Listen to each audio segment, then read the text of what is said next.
Terima kasih pemirsa, Anda masih bersama kami di Metro Siang dan kembali kami lanjutkan informasi. Masyarakat Indonesia kini tengah menunggu keputusan Komisi Pemilihan Umum yang akan mengumumkan hasil rekapitulasi suara pilkada serentak pada 15 Desember mendatang. Ya, setiap kepala daerah yang terpilih diharapkan dapat menjalankan tugasnya secara penuh tanggung jawab. Lalu bagaimana kriteria sosok pemimpin yang bertanggung jawab? Menurut Islam, Ustadz Ika Ahmad Furqon akan memaparkannya dalam Hikmah Siang hari ini.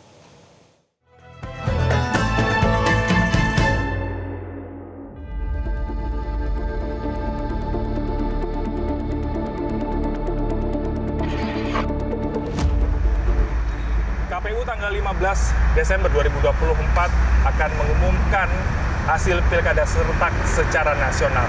Tentunya siapapun pemimpin yang terpilih nanti diharapkan bisa menjadi pemimpin yang adil, amanah, dan tentunya bisa merangkul seluruh masyarakat agar bisa merajut kerukunan kembali di tengah masyarakat yang nanti akan dipimpinnya. Dan bagaimana pandangan Islam terkait dengan pemimpin ideal? Saya akan membahasnya langsung bersama dengan Ustadz Ahmad Furqon. Selamat siang Ustadz Ahmad Furqon. Bagaimana kabarnya? Alhamdulillah baik. Alhamdulillah. Kemarin tentu saja udah nyoblos ya Ustadz ya? Ya sudah kemarin. Nyoblos di mana Ustadz? Nyoblos saya di Banten, Provinsi Banten untuk provinsinya, kabupatennya Kabupaten Lebak. Oke, berarti kalau nggak satu, dua ya Ustadz ya? Dua. Oke, Ustadz ini bisa disampaikan terlebih dahulu. Ya. Melihat penyelenggaraan Pilkada 2024 yang kemarin baru saja selesai dan saat ini tengah menunggu proses rekapitulasi. Ini menurut pandangan Ustadz Ahmad Furqon seperti apa jalannya Pilkada kemarin? Oke, alhamdulillah kita cukup mengapresiasi kerja dari KPU, Bawaslu, aparat baik TNI Polri secara umum berjalan kondusif, alhamdulillah. Padahal kan ada tidak kurang dari 540 penyelenggaraan pemilu mulai dari provinsi, kabupaten, dan kota.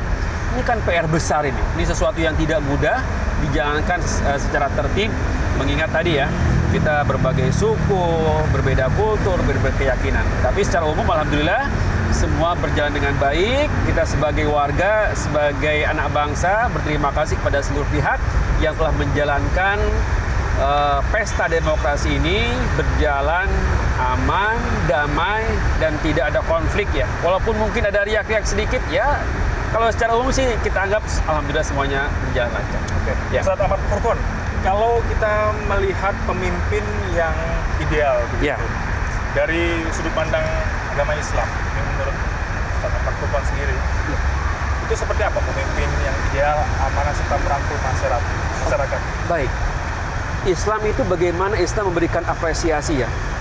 Islam menempatkan derajat yang begitu tinggi, memuliakan seorang pemimpin yang adil. Sehingga Nabi pernah mengatakan begini, kata Nabi, sab'atun tudhillullahu fi dhillihi yauma dhilla illa dhillu.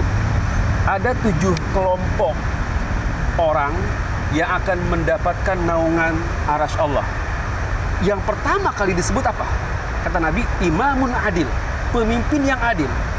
Artinya bagaimana Nabi mengapresiasi betul, memberikan derajat yang begitu mulia terhadap seorang pemimpin yang adil, sehingga dia bagian dari salah satu yang akan mendapatkan naungan arasy Allah, dan itu pertama kali disebut. Sebelum 6 yang lain, yang pertama kali disebut adalah pemimpin yang adil. Kenapa? Karena memang menjadi figur pemimpin yang adil itu bukan main, ya, bukan main problemnya, bukan main tantangannya. Adil itu apa sih?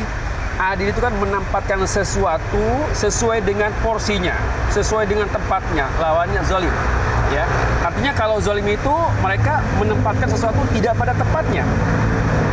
Di Indonesia ada berapa? Sekitar 280 juta. Dengan sekian problematika, sekian tantangan menghadapi kemiskinan, kemudian tadi ya ada hal-hal yang berkaitan dengan kriminalitas, kemudian juga tindak pidana dan sebagainya. Ini kan harus diawasi oleh satu pemimpin, walaupun dibantu oleh sekian menteri gitu kan. Tapi bagaimana ketika dia menegakkan hukum secara lurus, tegak lurus hukum itu di atas semua kalangan, di atas semua keyakinan dalam berbagai perbedaan, berbagai keyakinan, berbagai kultur, tapi mampu membawa semua itu tegak lurus di bawah keadilan. Itu makanya menjadi suatu tantangan, sehingga bagaimana Islam itu menempatkan seorang pemimpin yang adil itu begitu tinggi di hadapan Islam. Ya. Ustaz, ini kalau kita lihat bersama sosok pemimpin yang adil, amanah, bisa merangkul Ya. masyarakat ataupun nanti kelompoknya begitu.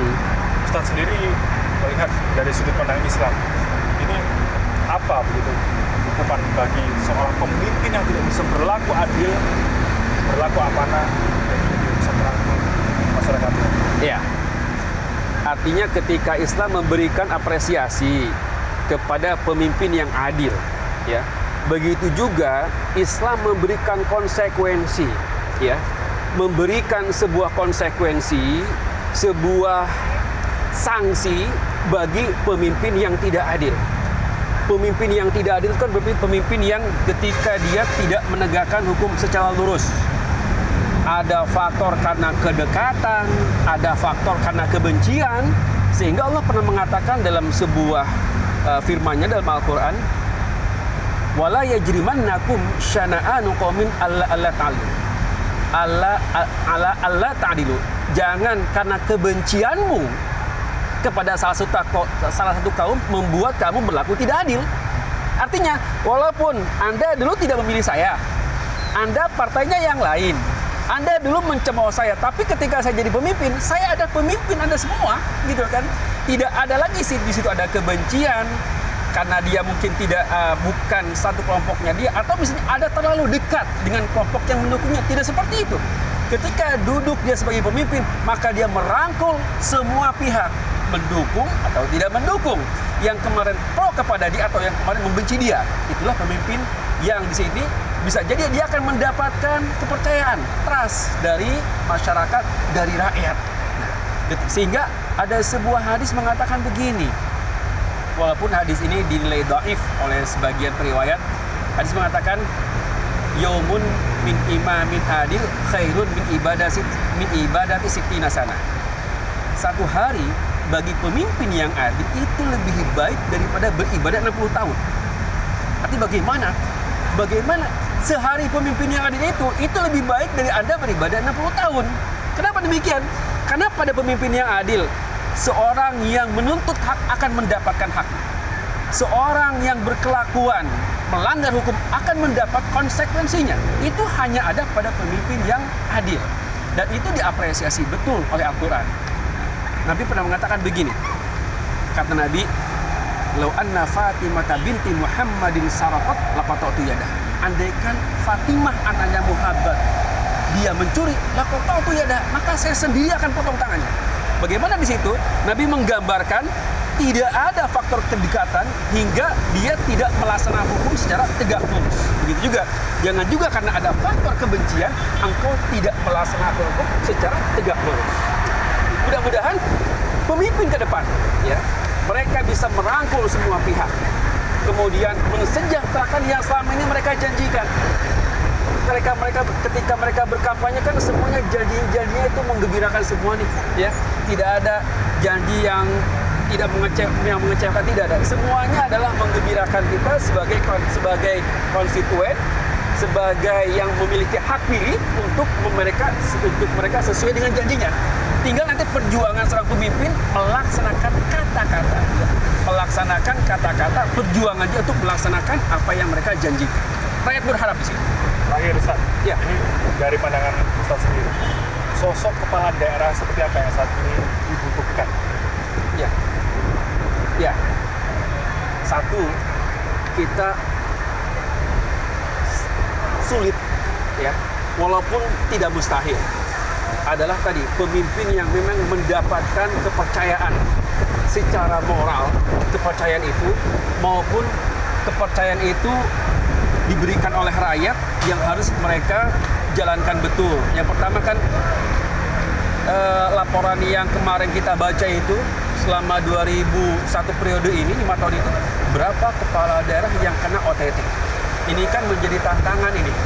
Rakyat pun artinya menantikan ini pemimpin saya ini apakah nanti juga calonnya akan di OTT atau seperti apa oleh KPK.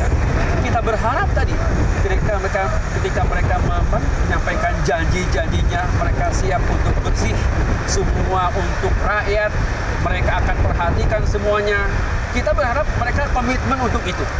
Dan ingat, salah satu konsekuensi yang akan diterima oleh pemimpin yang berbohong atas janjinya, tidak melaksanakan janjinya, bahkan membangkang atas konstitusi yang selama ini memang konstitusi harus tegak di Indonesia.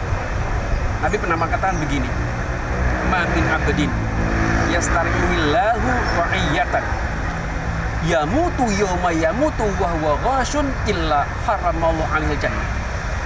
Tidak ada seorang hamba yang Allah berikan amanat kekuasaan untuk dia menjadi seorang pemimpin, menjadi penguasa, kemudian mati, dia meninggal dalam posisi dia melakukan pembangkangan.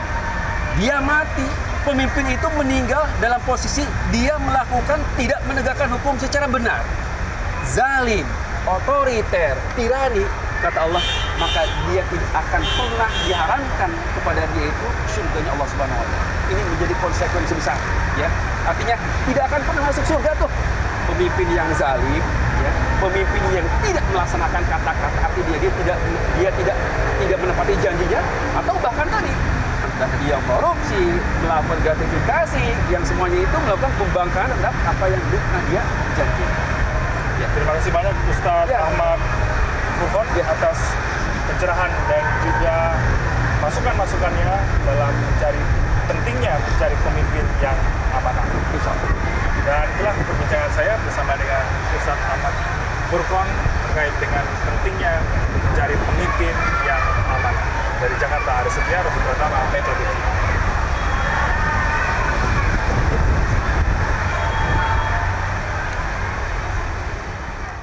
Jelajahi cara baru mendapatkan informasi. Download Metro TV Extend sekarang.